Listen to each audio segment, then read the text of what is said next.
Hello guys, यह है transportation problem का क्वेश्चन नंबर 3। तो चलिए मैं जल्दी से क्वेश्चन रीड कर लेता हूं कि आपको इस क्वेश्चन में क्या गिवन है।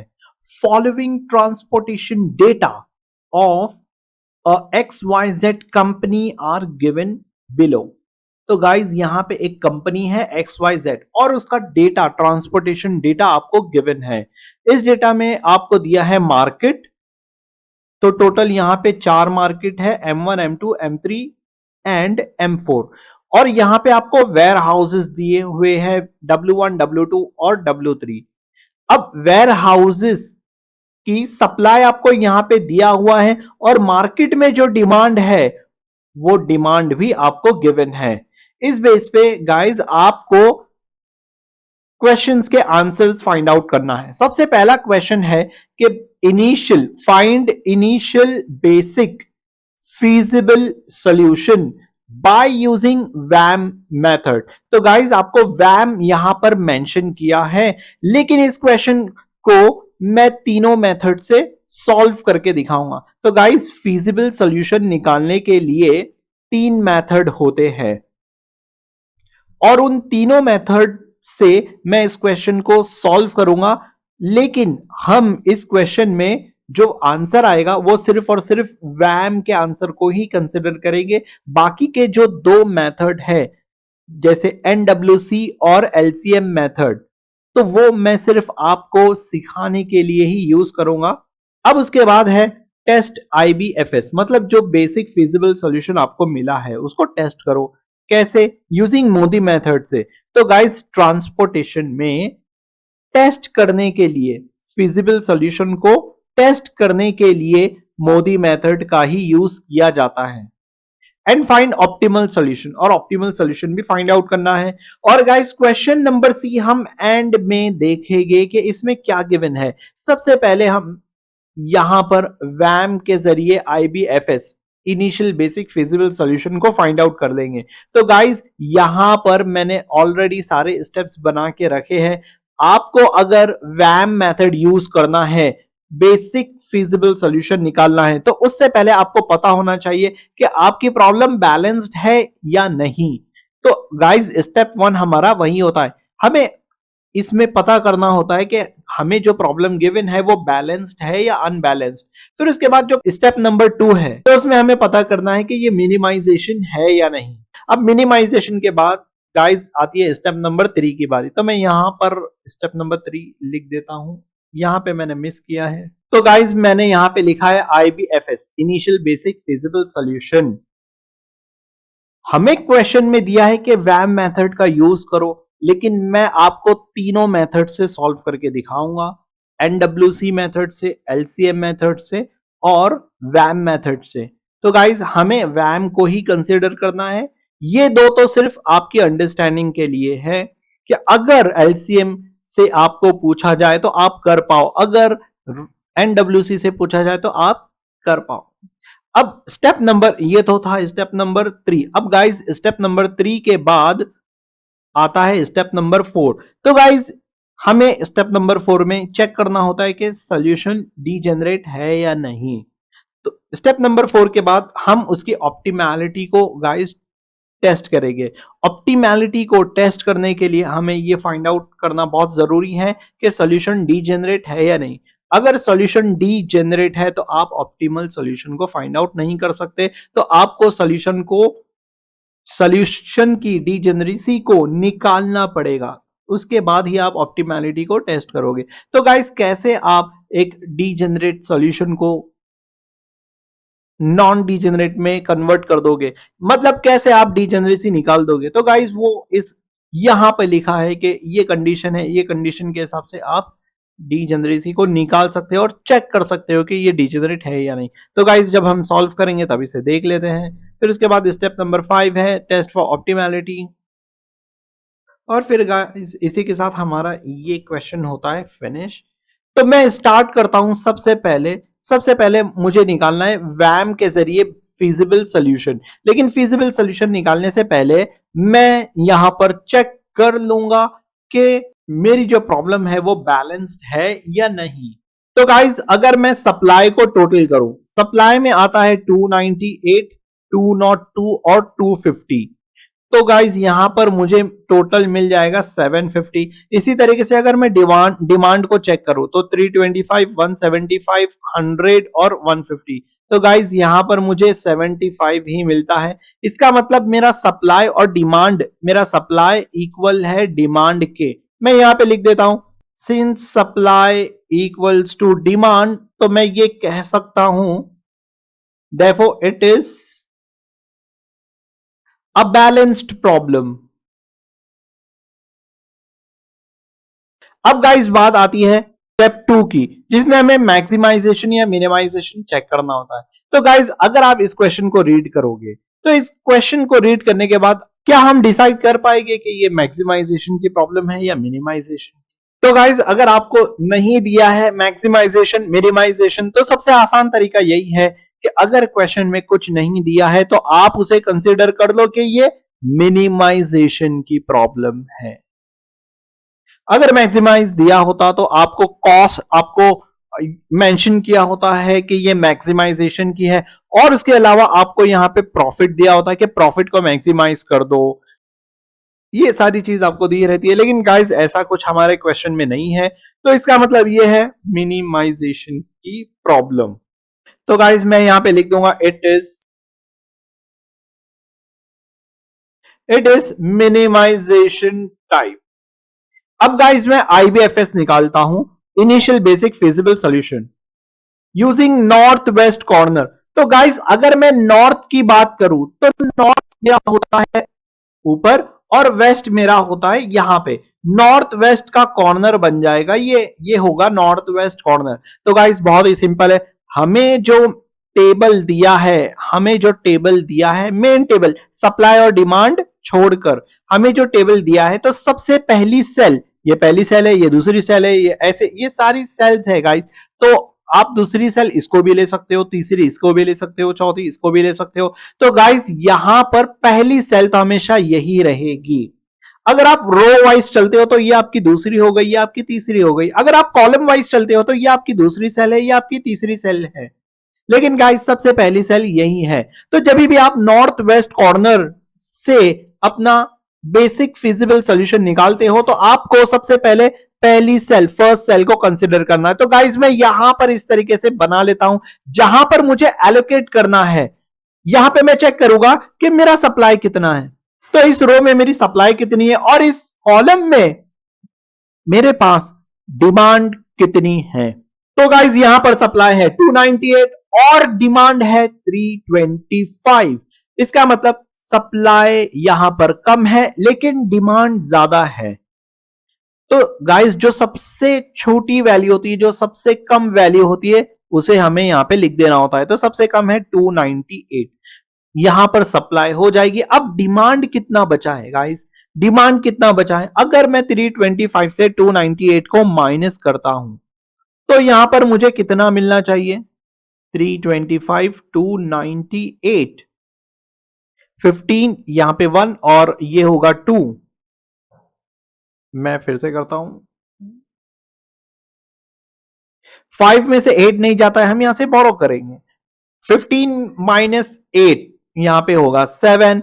अब यहां से भी बोरो करना पड़ेगा, 11 हो जाएगा। यहां पे 11 में से 9 अगर माइनस करते हो तो यहां पे बचेगा हमें 3, यहां पे बचेगा हमें 2 और यहां पे हुआ कैंसिल। तो गाइस हमारे पास सिर्फ 27 ही बचा है।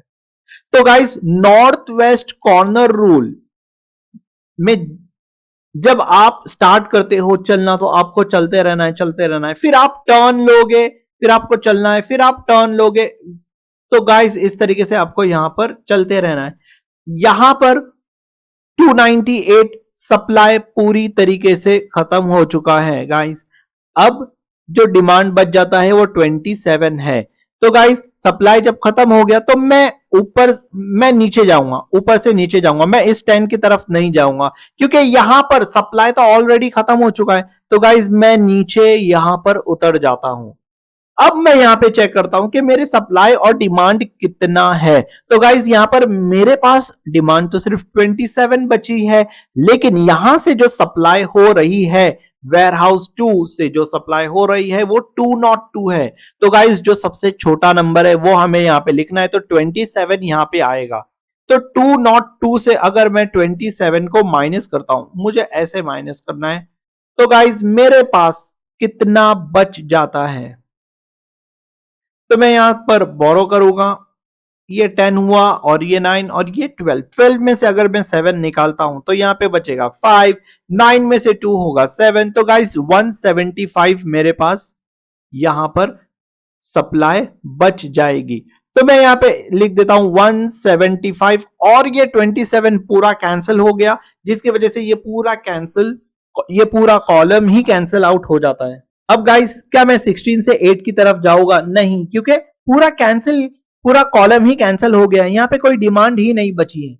तो गाइस मैं 298 से नीचे जाऊंगा, 27 के बाद मैं बाजू में शिफ्ट हो जाऊंगा। तो गाइस मैं इसे एलोकेट करता हूं। अब यहां पर मेरे पास डिमांड है 175 और सप्लाई भी है 175।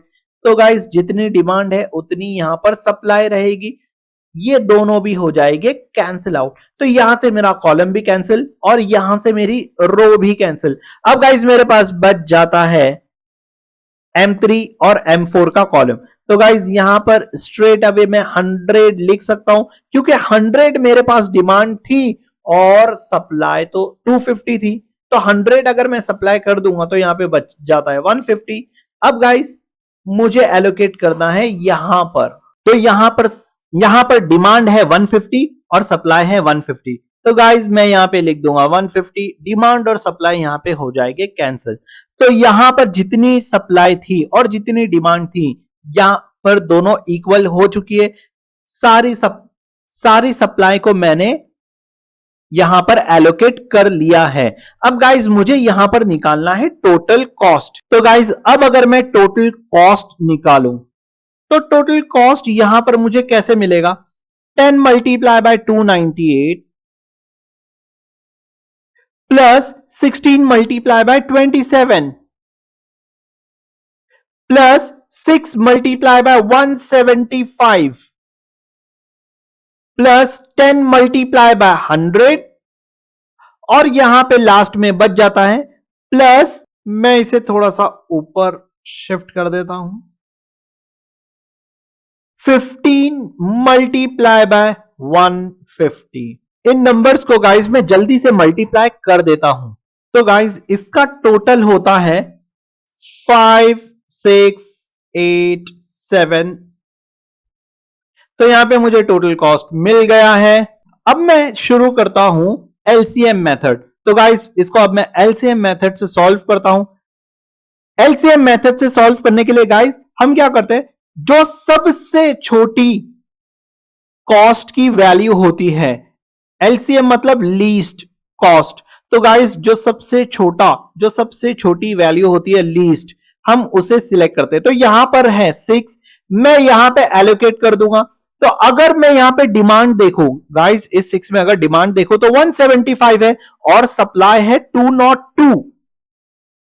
तो गाइस यहां पे डिमांड जो सबसे छोटी वैल्यू है वो यहां पे लिख दूंगा और यहां पे डिमांड हो जाती है कैंसिल। मेरे पास सप्लाई कितना बचेगा? तो यहां पर सप्लाई बचेगा 27। अब गाइस जो मेरे पास वैल्यूज बच गई है उनमें सबसे छोटा नंबर कौन सा है? तो यहां पर मुझे दिख रहा है 8। तो गाइस मैं 8 पर मैं यहां पर एलोकेट करूंगा, लेकिन इस 8 पे अगर मैं डिमांड देखूं तो 325 है और सप्लाई है 250। तो गाइस जो सबसे छोटा नंबर है वो यहां पर आएगा 250। तो इस हिसाब से ये रो कैंसिल हो जाएगी। यहां पर कितना बचेगा?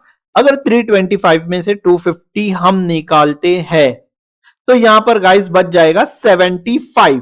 अब मेरे पास जो सबसे छोटा नंबर यहां पर है वो है 10। तो गाइस इस 10 पे मैं एलोकेट करने जा रहा हूं। अब मेरे पास जो डिमांड है वो 75 और सप्लाई है 298। तो सबसे छोटा नंबर मैं यहां पे एलोकेट कर दूंगा और यहां पर कितना बच जाएगा? अगर मैं 75 माइनस करता हूं तो यहां पर बचेगा 223। अब गाइस यहां पर सबसे छोटा नंबर कौन सा है? तो यहां पर जो सबसे छोटा नंबर है वो है 16। तो मैं 16 को यहां पे एलोकेट करने जा रहा हूं। मेरे पास डिमांड है 100 और सप्लाई है 223। तो गाइस डिमांड पूरी यहां पर हो जाएगी कैंसिल और यहां पर बचेगा 123। अब मेरे पास सबसे छोटा नंबर जो है वो है 20। तो गाइस 20 पे मैं यहां पर एलोकेट करने जा रहा हूं। 150 मेरी डिमांड है और सप्लाई है 123। तो सबसे छोटा नंबर मैं यहां पर एलोकेट कर दूंगा। तो गाइस यहां पर कितना बच जाएगा? 27। अब गाइस सिर्फ यहां पे एक ही बचा है 27, तो मैं उसे यहां पे एलोकेट कर देता हूं। तो इस तरीके से गाइस मैंने यहां पे एलोकेशन को कंप्लीट कर लिया है। अब अगर मैं इसे कैलकुलेट करूं तो मुझे टोटल कॉस्ट गाइस कितना मिलेगा? यहां पे टोटल कॉस्ट होगा 10 multiply by 75 plus 8 multiply by 250 plus 6 multiply by 175 plus 16 multiply by 160 plus 20 multiply by 123, फिर आएगा यहां पर प्लस 25 मल्टीप्लाई बाय 27। तो गाइज ये 100 है, 16 मल्टीप्लाई बाय ये 160 नहीं, ये है 100। मैं यहां पे लिख देता हूं 100। तो गाइज मैं जल्दी से इन सब की वैल्यूज को टोटल करके लिख लेता हूं।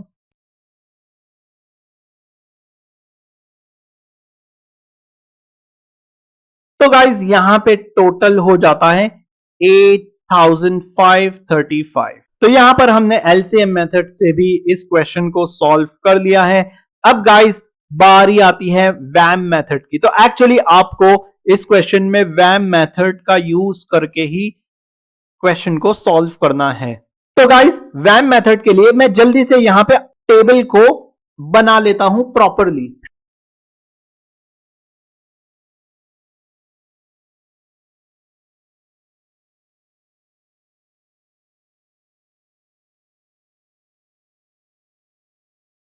तो गाइस यहां पर मैंने अपने टेबल को बना लिया है। अब मैं यहां पे यूज करने वाला हूं पेनल्टीज। तो गाइस इसे हम कहते हैं रो पेनल्टीज और ये है हमारी कॉलम पेनल्टीज। तो मैं यहां पे सीपी लिख देता हूं, ये है कॉलम पेनल्टीज। इन पेनल्टीज में मैं यूज करूंगा आइट्रेशन। तो गाइस ये है आइट्रेशन 1। अब गाइस वैम मेथड में हम दो लीस्ट नंबर का डिफरेंस यूज करते हैं। तो अगर मैं इस कॉलम की बात करूं तो यहां पे दो सबसे छोटे नंबर है 8 और 10। तो गाइस 8 और 10 का डिफरेंस यहां पे है 2।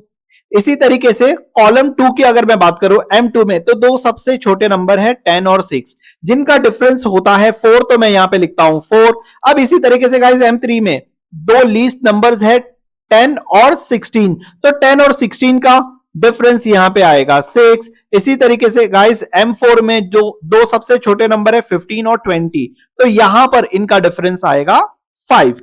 अब गाइस हमें निकालना है रोज के लिए रो पेनल्टीज। तो गाइस रो 1 में दो सबसे छोटे नंबर है 10। 10 यहां पे दो बार यूज हुआ है लेकिन कोई इशू नहीं, हम एक ही बार काउंट करेंगे। 10 और 16, तो गाइस यहां पर जो डिफरेंस आता है वो आएगा 6 का। अगर आप 10 और 10 लोगे तो गाइस ये दो छोटे नंबर कैसे हो जाएंगे? दोनों तो इक्वल नंबर हैं। तो हमें बेसिकली यहां पे नंबर पे फोकस करना है। सब अगर मैं इन नंबर्स में देखूं तो सबसे छोटा नंबर मेरे पास है 10 और सबसे बड़ा है 20। तो गाइस मुझे यहां पे दो छोटे नंबर्स को लेना है। तो एक नंबर है हो गया 10, तो दूसरा नंबर यहां पे 16 मिल रहा है। इसी तरीके से गाइस यहां पर सेकेंड रो में दो सबसे छोटे नंबर कौन से हैं? 6 और 16। तो गाइस अगर 6 दो बार या 3 बार भी रिपीट होता है तो हम उसे एक ही कंसीडर करेंगे।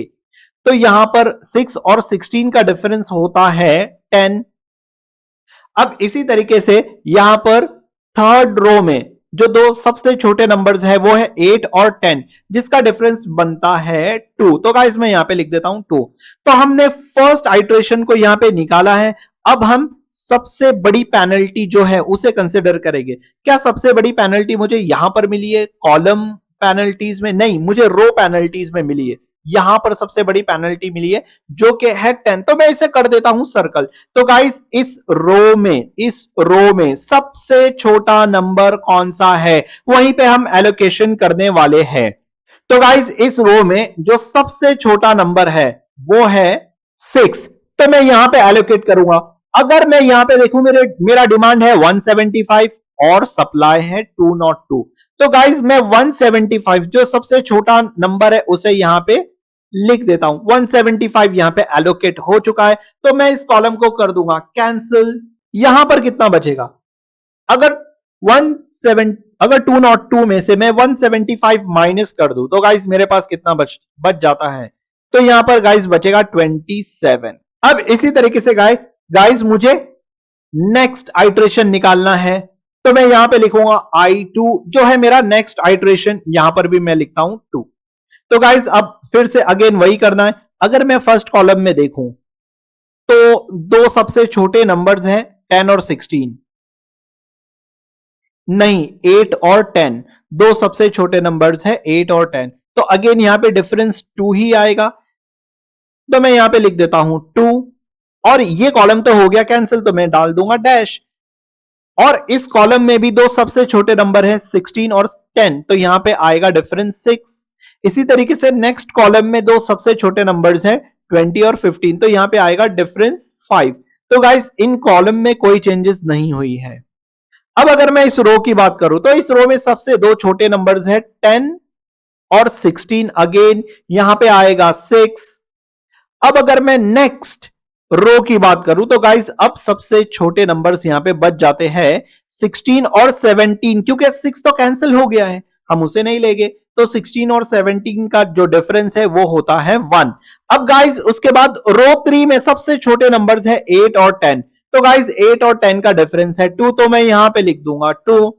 अब गाइस मैं ये देखूंगा कि मुझे सबसे बड़ी पेनल्टी कहां पे मिली है।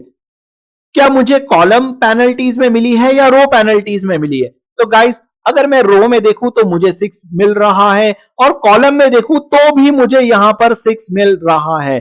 तो गाइस अब क्वेश्चन ये है कि मैं कौन से 6 को कंसीडर करूं, क्योंकि सबसे बड़ी पेनल्टी यहां पे 6 है। मान लो अगर मैं इस 6 को कंसीडर करता हूं तो मुझे क्या एलोकेट करना पड़ेगा। अगर मैं इस 6 को कंसीडर करता हूं तो जो सबसे छोटा नंबर यहां पे मिलता है वो है 10।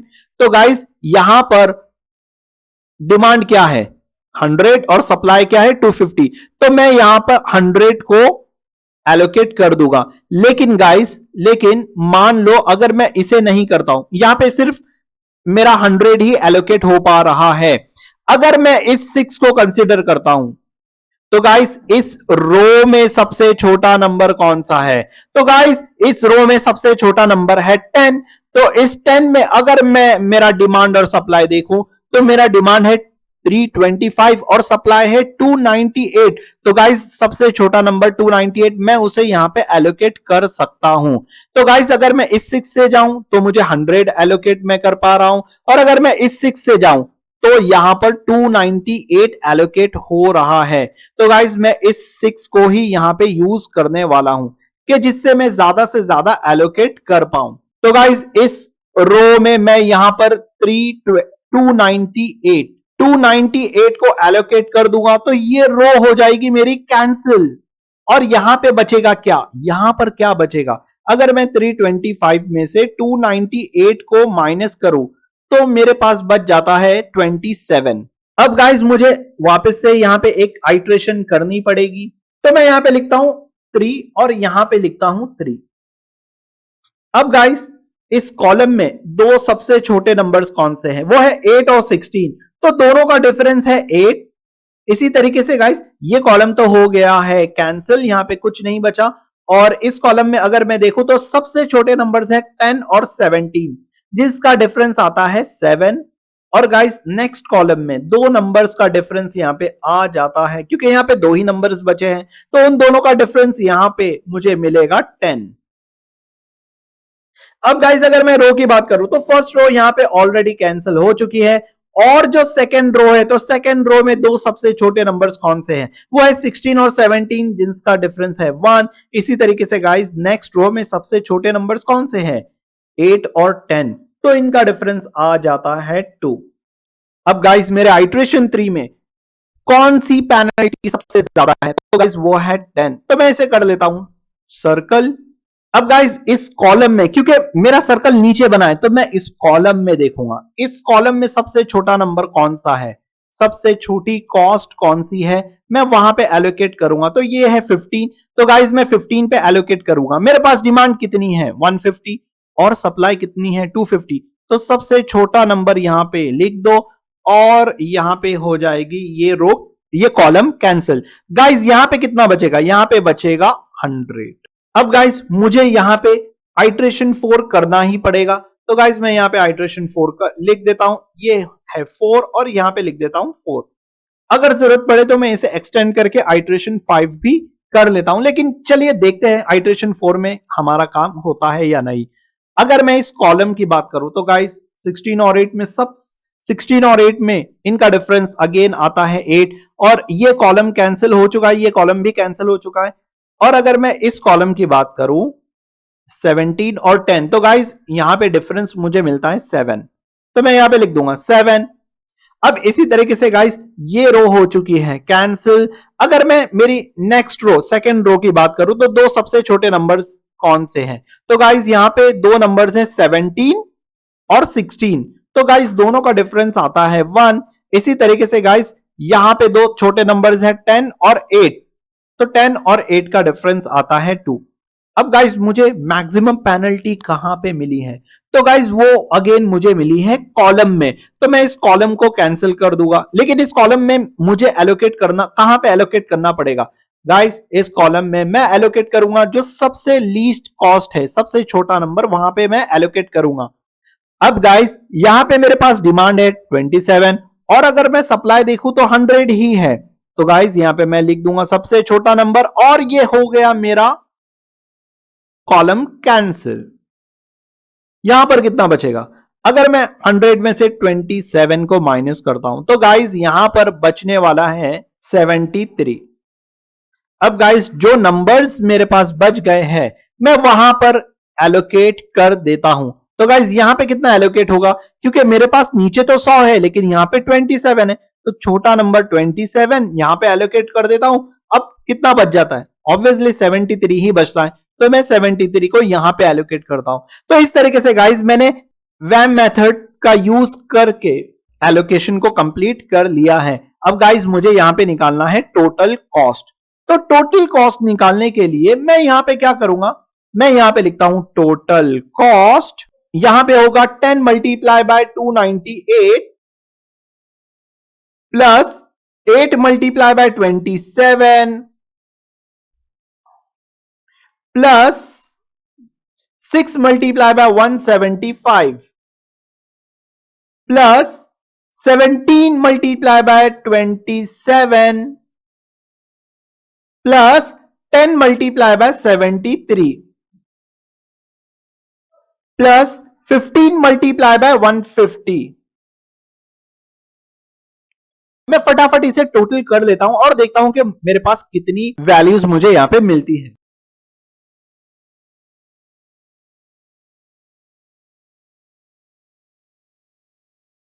तो गाइस इन सब का टोटल करने पे मुझे मिलता है 7685 रुपीस। तो गाइस यहां पर मुझे टोटल कॉस्ट मिल चुका है यूजिंग वैम मेथड से।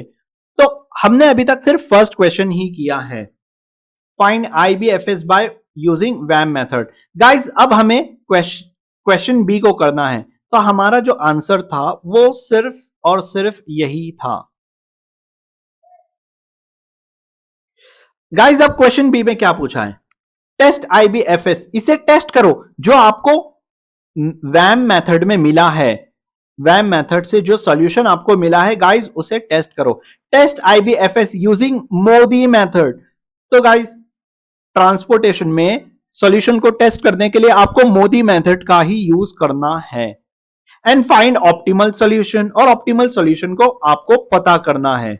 लेकिन टेस्ट करने से पहले गाइस आपको पता होना चाहिए कि आपकी प्रॉब्लम डीजेनरेट है या नहीं। तो गाइस यहां पर मैंने इस स्टेप को ऑलरेडी लिख दिया है, चेक फॉर डीजेनरेसी। तो गाइस मोदी मेथड को यूज करने से पहले, मतलब स्टेप नंबर 5 पर जाने से पहले हम उसे चेक कर लेंगे कि ये डीजेनरेट है या नहीं। तो गाइस डीजेनरेट चेक करने के लिए हम बहुत ही सिंपल मेथड यूज करेंगे। जो एलोकेशंस हमें वैम मेथड में मिली है मैं उसे जल्दी से यहां पर लिख लेता हूं। तो गाइस यहां पर मैंने लिख लिया है और मैं ये चेक करूंगा कि नंबर ऑफ एलोकेशंस कितने हैं। मैं यहां पे लिखता हूं नंबर ऑफ एलोकेशंस 1 2 3 4 5 6। तो गाइस मेरे पास 6 एलोकेशंस है और अब मैं ये चेक करता हूं कि मेरे पास m प्लस n माइनस 1 की वैल्यू कितनी आती है। तो गाइस m क्या है 1 2 3 4, m है 4 प्लस n क्या है 1 2 3, तो यहां पे n 3 है और यहां पे आएगा -1। तो गाइज ये m1 m2 है, इस वजह से m मैंने ये नहीं लिया है। m होता है आपकी ये यहां पे जो भी कितनी यहां पे आपके पास वैल्यू है, m1 है m2 है m3 है m4 है, क्या m5 है? अगर m5 होता तो आप उसे भी काउंट करते। और जरूरी नहीं कि m1 m2 हो, यहां पे कुछ भी हो सकता है, w1 हो सकता है, p1 हो सकता है, t1 हो सकता है। आपको सिर्फ नंबर को कैलकुलेट करना है। तो गाइज यहां पे मुझे अगेन मिल जाता है 6। तो मैं ये कह सकता हूं since number of allocations equal है m plus n minus 1, therefore it is not a degenerate problem या देयर इज नो डीजेनरेसी। मैं लिख देता हूं नो डीजेनरेसी। अब गाइज मैं यहां पर ऑप्टिमैलिटी को चेक कर सकता हूं और इसे टेस्ट कर सकता हूं क्योंकि मुझे पता है कि मेरी प्रॉब्लम डीजेनरेट नहीं है। अगर मेरी प्रॉब्लम डीजेनरेट होती तो मुझे इसकी डीजेनरेसी को रिमूव करना पड़ता, लेकिन गाइज यहां पे मुझे रिमूव करने की कोई जरूरत नहीं है क्योंकि ऑलरेडी डीजेनरेट ही है। ऑलरेडी यहां पे कोई डीजेनरेसी नहीं है। तो गाइज अब मैं मोदी मेथड का यूज करने वाला हूं, लेकिन सबसे पहले यहां पर जो टेबल मुझे मिला है मैं यहां पे कॉपी कर लेता हूं। कॉपी तो ऑलरेडी है, मैं यहां पर लिख देता हूं 298। गाइज मोदी मेथड को यूज करने के लिए मुझे यहां पर u और v को बनाना पड़ेगा। तो इसलिए उस हिसाब से गाइज मैं यहां पे टेबल को भी मॉडिफाई कर रहा हूं जहां पे मेरा u और v की वैल्यू आनी है। तो गाइज यहां पे मैं लिखूंगा u और यहां पे मैं लिखूंगा v। अब इनिशियली u को हम 0 लेते हैं। अब गाइज मैं u से v की वैल्यू कैसे निकालूंगा? तो अगर इस रो की मैं बात करूं तो इस कॉलम से मुझे टकरा के नीचे लिखना है वैल्यू को। तो यहां पे मैं लिख देता हूं formula u plus v equals to हो जाएगा c।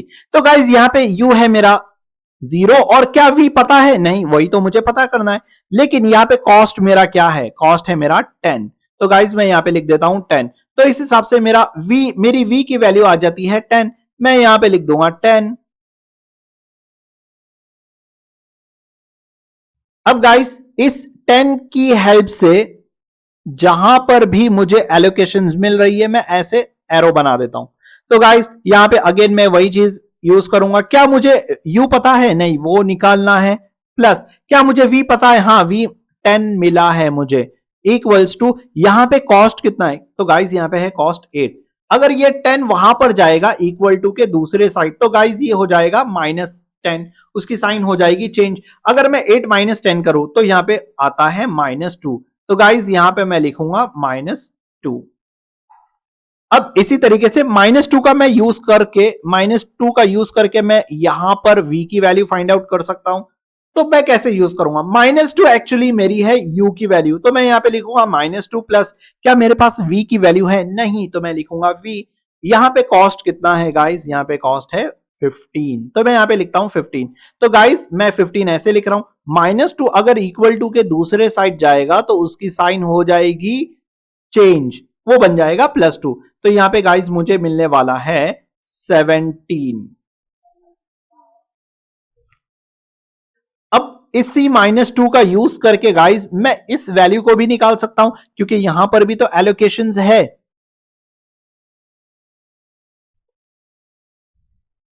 तो गाइज यहां पे u की वैल्यू क्या है -2 प्लस क्या v की वैल्यू पता है नहीं तो मैं v ही लिखूंगा।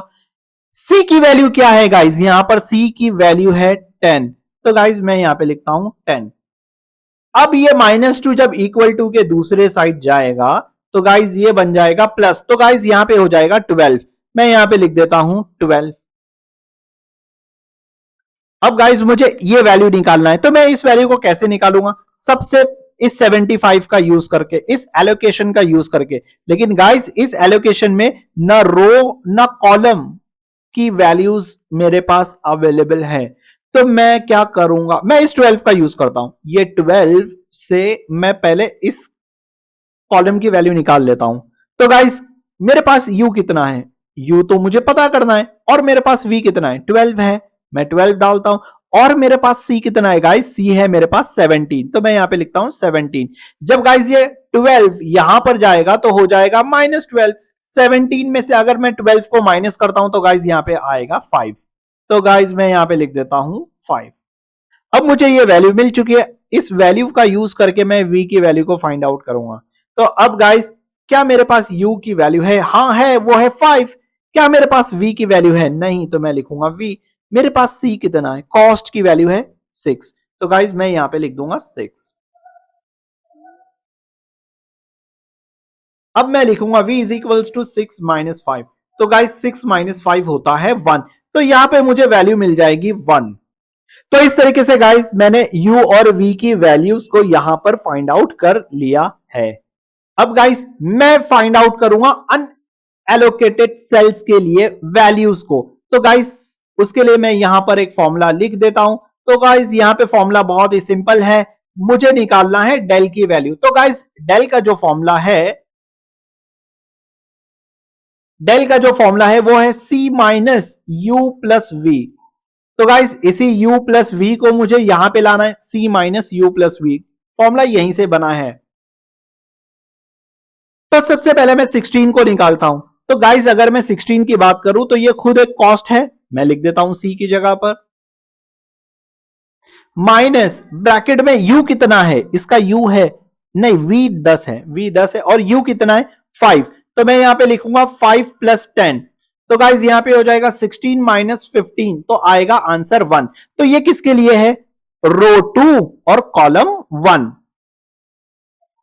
तो मैं यहां पे लिख देता हूं 2 और 1 तो 2 और 1 के लिए मुझे यहां पे मिला है 1।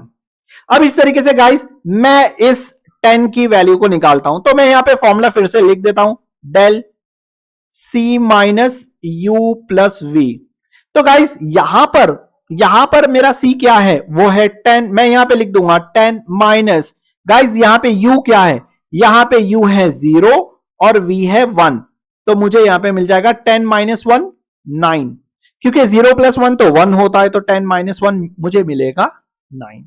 तो गाइज मैं यहां पे लिख दूंगा 9 और ये था कॉलम 1 रो 2। गाइज हमें पहले रो लेना है फिर कॉलम लेना है।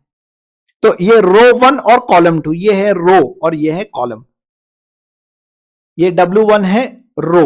तो गाइज रो का मैं 1 यहां पे लेता हूं और कॉलम है मेरा 2। अब इस तरीके से मुझे डेल दूसरा निकालना है मैं इसकी वैल्यू को निकाल देता हूं। तो गाइस सेम फॉर्मूला मुझे यहां पे अप्लाई करना है u प्लस v मैं यहां पे लिखूंगा। मेरी c की वैल्यू क्या है गाइस यहां पे c की वैल्यू है 21 माइनस गाइस यहां पे u कितना आएगा यहां पर जो मेरा u है वो है 1 प्लस और गाइस यहां पे v कितना है यहां पे v1 है u कितना था u है -2 गाइस यहां पे u है मेरा -2 प्लस 1। तो अब अगर मैं इसे सॉल्व करूं तो अंदर ब्रैकेट में क्या आएगा गाइस माइनस प्लस क्या होता है माइनस प्लस माइनस होता है तो 2 में से 1 को निकाल दो तो 1 बचेगा और साइन ऑफ ग्रेटर नंबर। तो यहां पर मैं लिखूंगा 21 अब ये माइनस और ये माइनस दोनों बाहर आ जाएंगे ये ब्रैकेट से बाहर आ जाएगा तो गाइस ये हो जाएगा +1। तो मैं सिंपली यहां पर ऐसे लिख रहा हूं 21 + 1 तो हो जाएगा 22। तो गाइस यहां पे मुझे वैल्यू मिल चुकी है 22। अब गाइस मैं 16 की वैल्यू निकालता हूं तो मैं यहां पे लिख देता हूं formula del is equals to C minus U plus V. तो गाइज यहां पे सी कितना है 16 और गाइज यहां पे यू मेरा कितना है, यू है 0 प्लस वी मेरा है 12। तो गाइज 0 प्लस 12 तो 12 होता है। 16 में से अगर मैं 12 को माइनस करूं तो गाइज मेरे पास आता है आंसर 4। तो गाइज मैं यहां पे लिख देता हूं 4।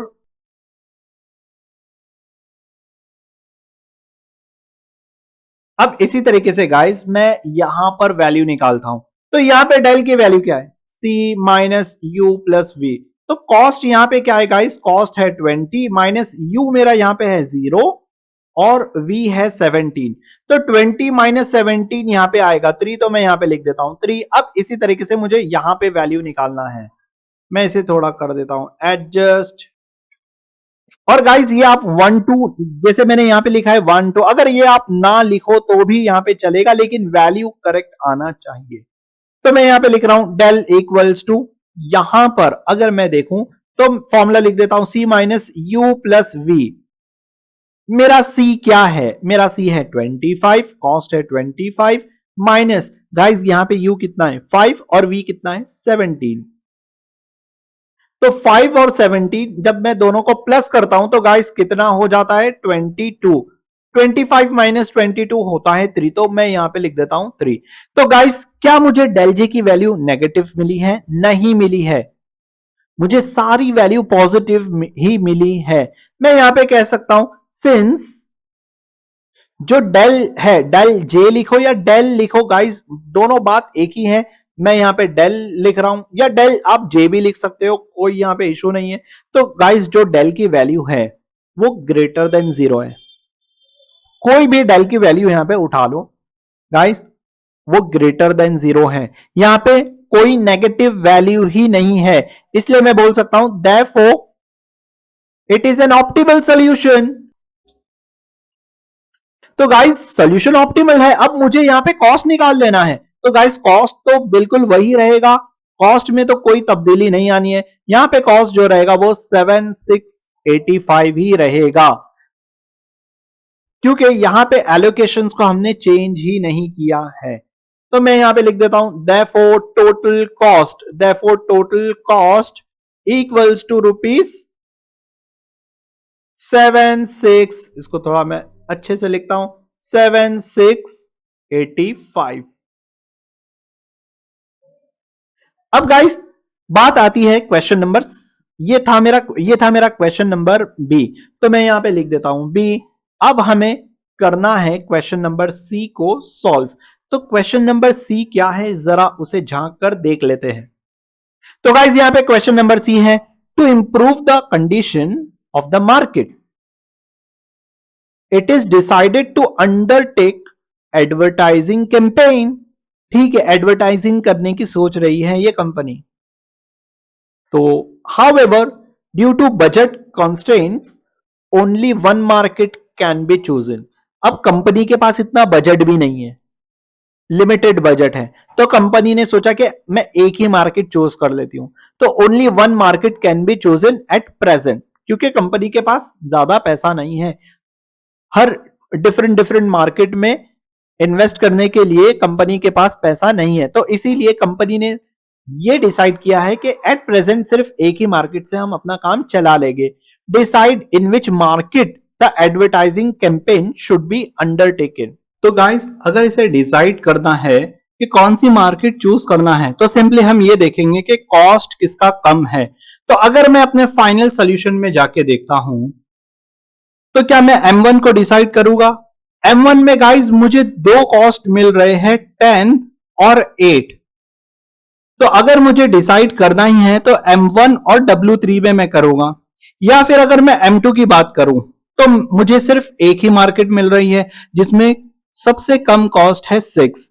अगर मैं मार्केट 3 की बात करूं तो यहां पे मुझे दो कॉस्ट को कंसिडर करना है जिसमें सबसे छोटा है 10, और अगर मैं मार्केट 4 की बात करूं तो यहां पर सिर्फ एक ही कॉस्ट है 15। तो गाइस ओवरऑल अगर देखा जाए तो सबसे छोटा, सबसे कम कॉस्ट प्राइस किसकी है, वो है 6 की। तो गाइस यहां पर जो 6 रहेगा वो सबसे लो कॉस्ट रहेगा। तो हमें जो मार्केट को सिलेक्ट करना है वो लो कॉस्ट वाली मार्केट को ही हमें सिलेक्ट करना है। तो गाइज यहां पे क्वेश्चन क्या है, decide in which market the advertising campaign should be undertaken.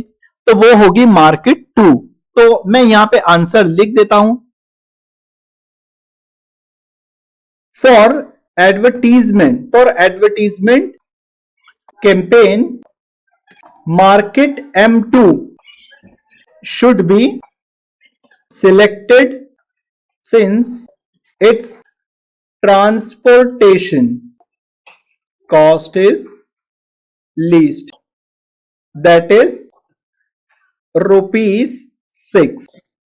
तो गाइस ये था हमारा complete solution for question number 3। अब गाइस मिलते हैं नेक्स्ट क्वेश्चन में।